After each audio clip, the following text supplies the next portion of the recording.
Have you ever just looked up at the night sky and seen a story? Well, today we're diving into the Qi Festival. It's this incredible tradition that was born from two stars, a river in the heavens, and a love story so big it literally built a bridge across the cosmos. And it all starts with one simple question. Right? This is the heart of it all. How did ancient people look up at two little points of light and see a romance so powerful it would shape their culture for thousands of years? Well, the answer isn't down here on Earth. It's up there, in the stars themselves. Because you gotta understand, before this was a story about people, it was all about stargazing. The entire festival kicked off from the ancient Chinese practice of looking up and, well, worshiping the constellations. So the main characters here, at first, they weren't even people. They were stars. Way back when, observers would look up and see the star Altair on the east side of the Milky Way and Vega on the west. And to them, this wasn't just astronomy. No, this was pure drama. Two lovers separated for all time by this massive, glittering river in the sky. And get this, even the festival's name, Qixi, is a huge clue about where it comes from. It literally translates to the seventh evening. Why? Because it's celebrated on the seventh day of the seventh lunar month, the one night of the year when this cosmic reunion was said to happen.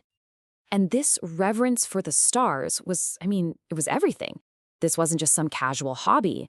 The sky was basically a map of meaning. They linked constellations to places on Earth, to big events, and even to the birthdays of gods and goddesses, like the Seven Sisters. And yeah, you're going to want to remember that name. So, all this looking at the stars, it was the perfect kindling for a legend. And what a legend it became. This is how that simple cosmic observation got spun into one of China's most famous romances, the story of Nulong and Jinu.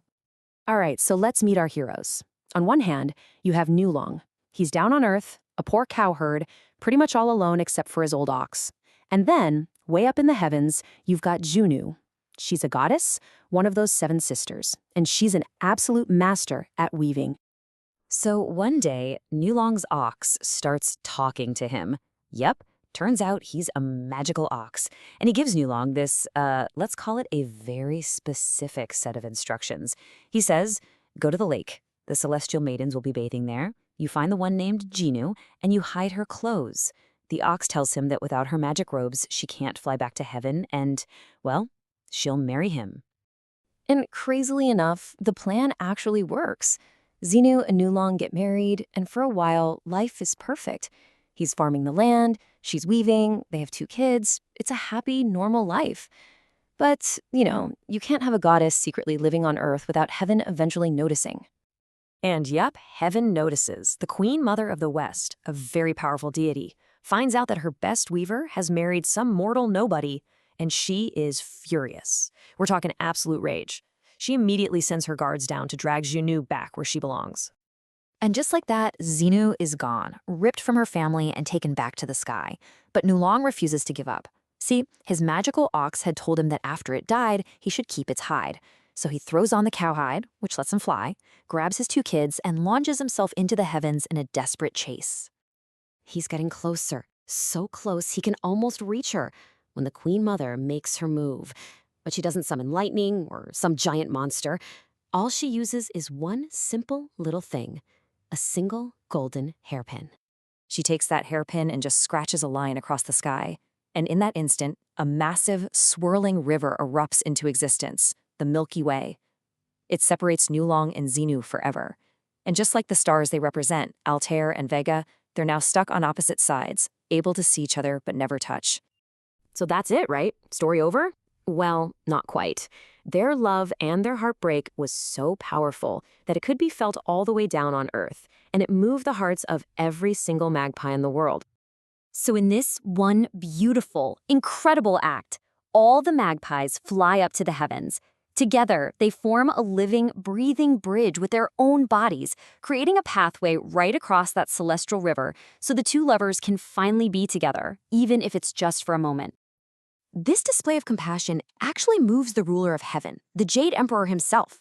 He's so touched that he makes a new rule.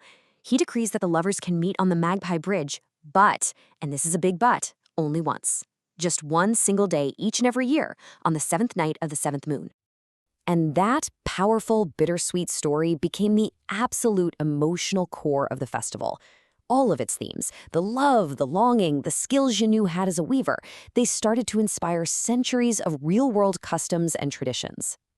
Now, these traditions didn't just appear overnight. They evolved over centuries. You can see things like needle threading contests starting way back in the Western Han Dynasty. By the Tang Dynasty, the celebrations are bigger and more colorful. And by the time the Song Dynasty rolls around, Qixi is one of the most popular festivals of the year. And here's the cool part. This isn't just folklore. It's actual documented history.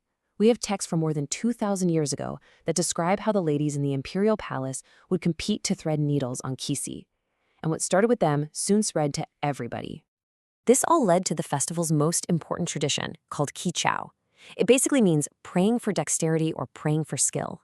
Women would try to perform skillful tasks, like threading a needle in the faint moonlight. And they would pray to Xinu, the master weaver of the heavens, hoping she'd bless them with some of her talent. Over time, the festival just got bigger. It expanded beyond just praying for skill. It became a night for worshiping the moon, for asking for blessings for a happy marriage and a healthy family, echoing Nulong and Janu's story. And it inspired tons and tons of famous, beautiful poetry. So when you take a step back, you see this amazing progression. It all starts with something so simple, a cosmic observation. 2 stars separated by the Milky Way.